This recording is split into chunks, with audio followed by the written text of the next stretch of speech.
Good morning, TCG sellers. I am going to show you how I enter new inventory when I'm doing a lot of inventory. So what I'll do is I'll come to the pricing tab. If I just have a few cards, honestly, like I'll just use the product search or sort by set. But if I have a lot of inventory and I want to do it all at the same time, what I'll do is I will do Export Filtered CSV. And this will give me, now I want to like narrow it down to what I'm actually putting into inventory and what I want to process at one time. You want to filter it. So if you just have a bunch of random stuff and you want all of Pokemon, all the sets, all the conditions, everything, you could just change your category to Pokemon. What I will do is exclude listings with photos because I don't like, if I'm listing something new with a photo, I have to do it on the platform anyway, so I don't need to like update quantities on that usually, so I'll just exclude those so they're not even on the list. But in this instance, I'm just doing Surging Sparks, so I'm going to narrow my sort down to that. So I'm just going to go into set names, I'm going to go to Surging Sparks, I'll leave all condition. Well, actually, I don't have anything other than near mint and lightly played, so I'll just pull those two. And then, yeah, I could pull everything else. Let's say if you just, we're doing hollows or just like bulk, you could filter on the printings and stuff like that. What I would do is just kind of like narrow the set, like what you're uploading as well as possible here, because that'll just make the file size smaller and searching faster and stuff like that. But if you have multiple sets, let's say I'm doing, a Surging Sparks and Stellar Crown. You can have both, like no problem. So let's just do it, and I'll do that so I can kind of show you how I filter here. So let's do Export Filtered CSV, and that'll give me a file that I can open in Excel or Google Sheets or whatever the Apple equivalent is. And now I have all of the near mint, lightly played cards listed for both of those sets. What I'll do here is I'll click in the top right and I'll hit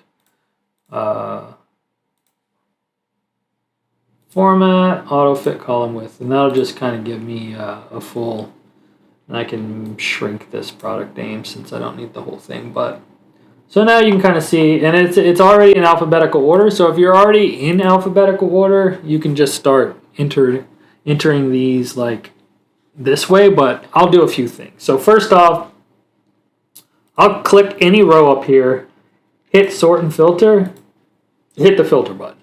This will give me filters on everything. So that'll make it easier because when I'm entering something, I may want to just filter by certain things. So right now I'm doing Surging Sparks. I have like almost all near mint. So I'm going to go condition. I'm going to select everything that's near mint. Say okay. I don't have any commons, so I could just filter out commons. So uncode, I don't have code cards, so get rid of those. So basically just reduce your set to like the lowest possible. I don't have any reverse hollow, so I can uncheck near mint reverse hollow as well. So that'll give me a smaller list. And let's say set name, I'm just doing Surging Sparks. So let's select Surging Sparks. Now I have only Surging Sparks. I have only near mint. And the list is pretty small, and it's already in alphabetical order. So this would be pretty easy to just put stuff in at this point, especially if it's already ordered for me. But let's say I have a big list, and and I want to search by like the card number. Let's say it's Japanese, and I don't know what the damn name is. So what I'll do is you can hit Control F, and that'll bring up your find. Or you can hit find and select up here and hit find. And then what you can do is just type in the card number at the bottom. So let's say I have this executor EX. I can go 131 /191. And what that'll do is it'll find the first row with that card number which is right here. And the other thing I might do is, like, if I do format as table, I'll just select the top row and hit format as table and hit light, and then make sure my table has headers is checked. Now what that's going to do is actually alternate the column kind of like background. It makes it easier to know, like, okay, this is, and follow your row so you don't get confused on and add inventory to the wrong row. So I usually do that as well. And then the other thing I'll do is I'll hide columns that I don't need. So like all of these, I'm not pricing right now, so I'll hide column I, J, K, L. So I'll just highlight them by like dragging my mouse over and then right click and hit hide.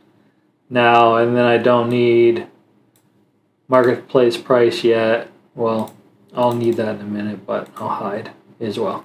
Okay, so what you really want to update, what TCGplayer cares about, is one, that you update your add to quantity. That's how many you want to add to inventory, and then that you have a TCGplayer market price for that.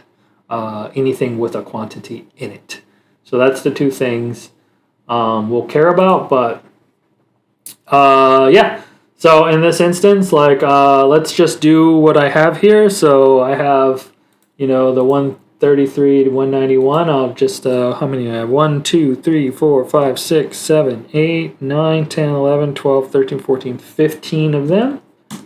And then I have one of the special illustration rares. And then let's say if I'm doing 130. Okay, I got the Archelodon, and then I'm going to add 4 of those, and then add the full art ultra rare one. I have 1 of those, and then I have Amulet of Hope. So, if I didn't know where that was, I can go Amulet, and then Control F, Amulet. Now I gotta find it, and then I can do 1, 2, 3, 4, 5, 6, 7, 8 of those. And then I have an Appleton, so let's say I couldn't find it on here, which is really right here, but I can just, again, Control F, search for the card number, and boom, I have it, and then I can just add the quantity 1. All right, let's say, that's all I was in. I obviously have, all the other letters, that's all my A's, but let's say, okay, done. Now what?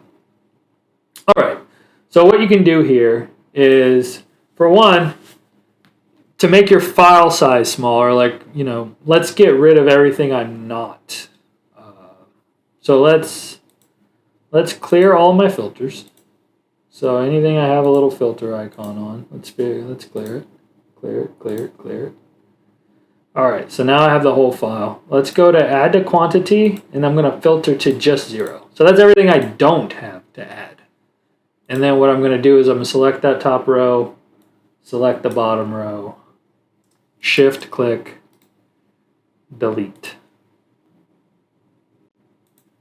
Oh, I might have to undo the table first.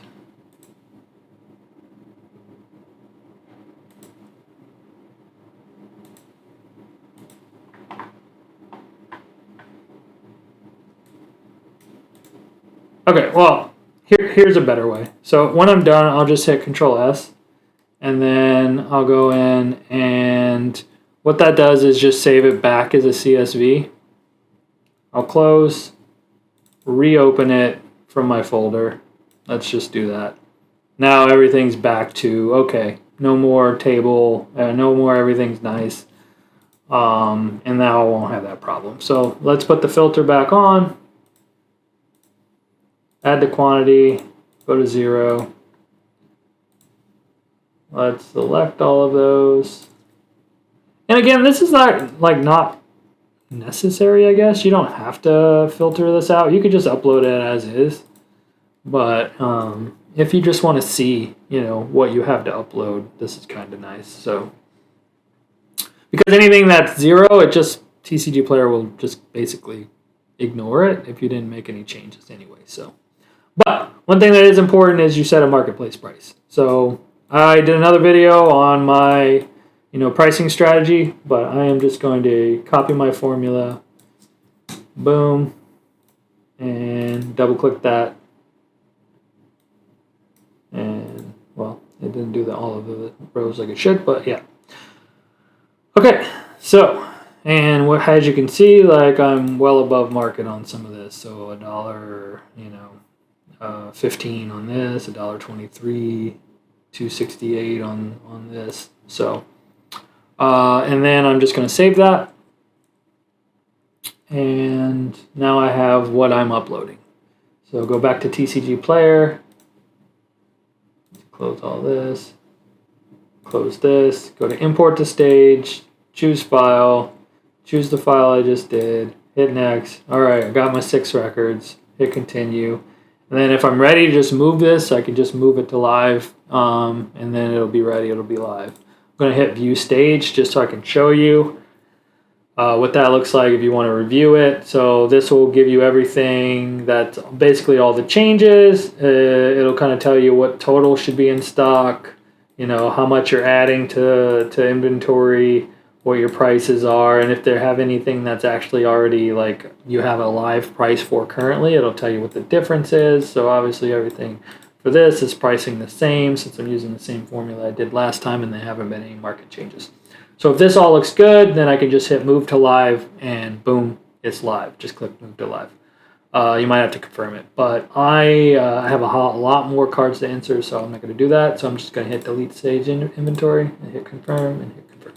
All right, and then that clears me out, and I'll go back to live. Make sure once you're in stage, like you have to go back to live to see what's like actually available. But yeah, that's how I will update a lot of inventory at one time, and just have a single file with all the changes and make searching a little bit easier. I can use my pricing strategy that's a little bit more advanced that can't really do otherwise. So yeah, I think it's a pretty useful, pretty quick way to do things. So hope you feel the same. Let me know once you try it out. If you have any problems, any questions, any other suggestions, please let me know.